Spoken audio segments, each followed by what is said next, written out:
जय हिंद। चलिए समझते हैं हम आज प्रस्तावना के कुछ टॉपिक।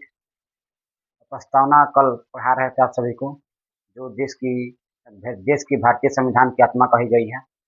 और इसमें कहा गया है कि जो हमारा भारत होगा वो संप्रभु होगा। संप्रभु मतलब क्या होता है? संप्रभु का मतलब होता है, संप्रभुता का मतलब होता है कि बाहरी और आंतरिक जो शक्तियाँ होगी वो सरकार में नहीं होगी। किसमें होगी? सरकार में नहीं होगी। किसमें होगी? सरकार में। जो भारत के जनता द्वारा चुनी गई सरकार होगी उनके में नहीं। और नाम मात्र की बात तो राष्ट्रपति के अंदर, इसके होंगे अंदर जो संप्रभुता की शक्ति होती है वो नाम मात्र की, मतलब नॉमिनल के रूप में।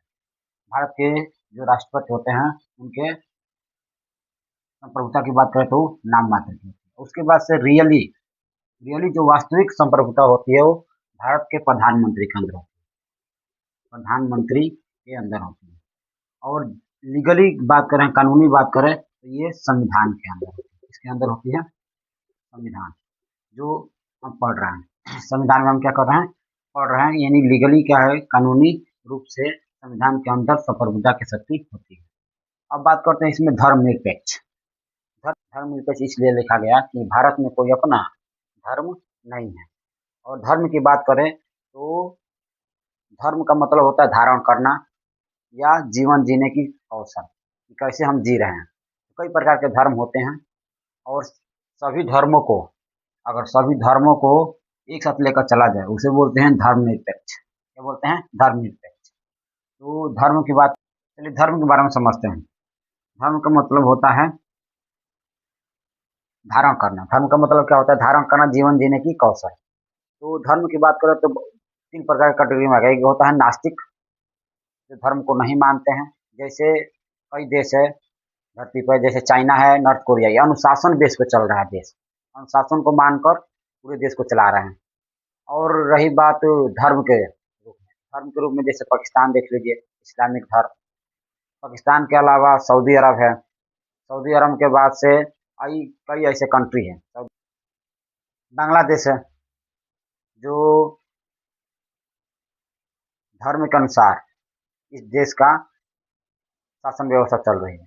और रही बात एक धर्मनिरपेक्ष की, इसकी धर्मनिरपेक्ष की, तो भारत और अमेरिका और ऐसे कई देश हैं जो सभी धर्मों को सभी धर्मों को सभी धर्मों को लेकर चल रहे हैं। सभी धर्मों को लेकर चल रहे हैं। समान संरक्षण देने वाले देश क्या कहलाते हैं? धर्मनिरपेक्ष राज कहलाते हैं। और भारत में, उसी में से भारत है, एक अमेरिका भी है। क्या है? एक अमेरिका भी है।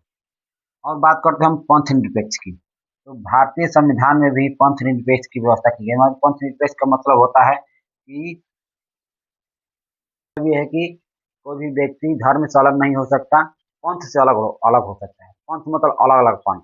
जैसे फॉर एग्जांपल पंथ की बात करें तो मुस्लिम पंथ है। एक मुस्लिम क्या है? एक पंथ है। इसमें शिया सुन्नी वगैरह आते हैं। उसके बाद से बौद्ध भी क्या है? एक पंथ है। बौद्ध भी धर्म क्या है? एक पंथ है। जैन भी क्या है? पंथ है। यानी पंथ निरपेक्ष की बात करें तो कोई भी व्यक्ति धर्म से अलग नहीं हो सकता। और इस पंथ को भी बहुत सारे लोग क्या करते हैं? अपनाते हैं। बहुत सारे लोग क्या करते हैं?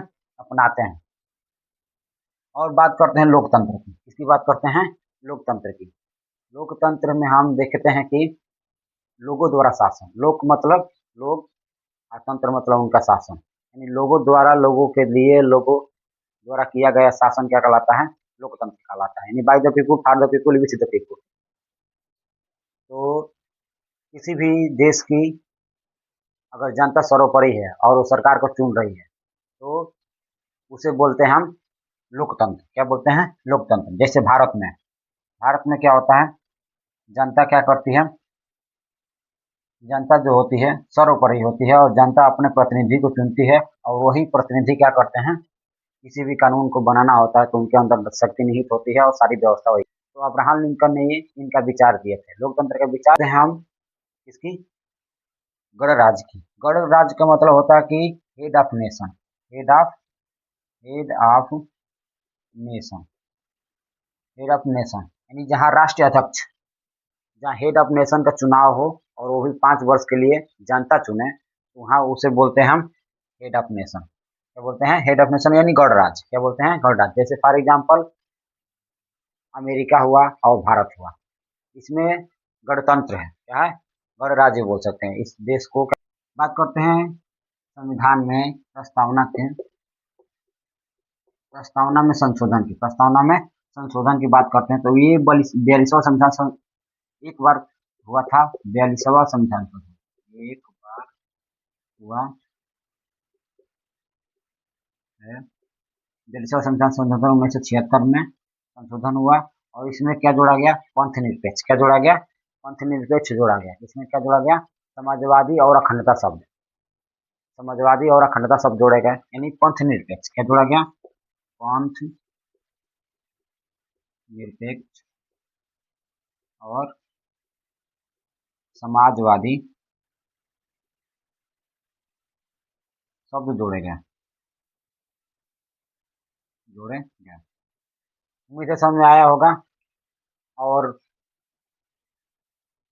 फिर से पढ़ेंगे हम भारतीय संविधान के एक एक अनुच्छेदों के बारे में। तो अनुच्छेद की बात करते हैं, भारतीय संविधान के अनुच्छेद की बात करते हैं। किसकी बात करते हैं, अनुच्छेद की। तो आपके सामने अनुच्छेद दिख रहा है, संघ और इसका क्षेत्र। सबसे पहले पढ़ेंगे अनुच्छेद एक से लेकर 395 के बीच में हम पढ़ेंगे, 1 से लेकर 4 तक के अनुच्छेद के बारे में पढ़ेंगे। पहला, दूसरा, तीसरा, चौथा 4 अनुच्छेदों के बारे में समझते हैं। ये कहलाता है संघ एवं इसका क्षेत्र। संघ और इसका क्षेत्र में 1 से लेकर 4 तक के अनुच्छेद में बातें कही गई हैं।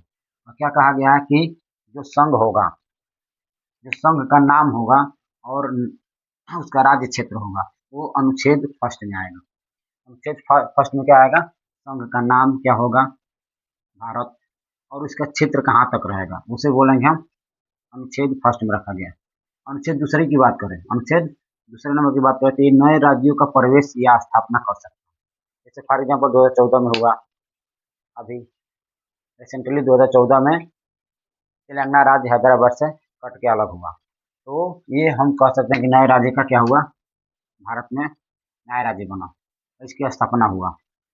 और बात करते हैं अनुच्छेद तीसरा में। अनुच्छेद तीसरा में कहता है कि नए राज्यों का क्या होता है, नाम। नए राज्यों का नाम क्या दिया जाए, तो ये होता है अनुच्छेद तीसरे के अकॉर्डिंग।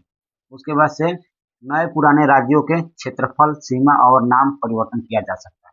जैसे नया कोई राज्य है, उसका क्षेत्र बढ़ाया जा सकता है, घटाया जा सकता है। पुराने कोई राज्य है, उसका नाम। अनुच्छेद 4 में कह रहा है कि अनुच्छेद जो 2 है और 3 है, अनुच्छेद 2 और 3 में किया गया संशोधन अनुच्छेद 368 के तहत संविधान संशोधन नहीं माना जाएगा। संविधान संशोधन नहीं माना जाएगा।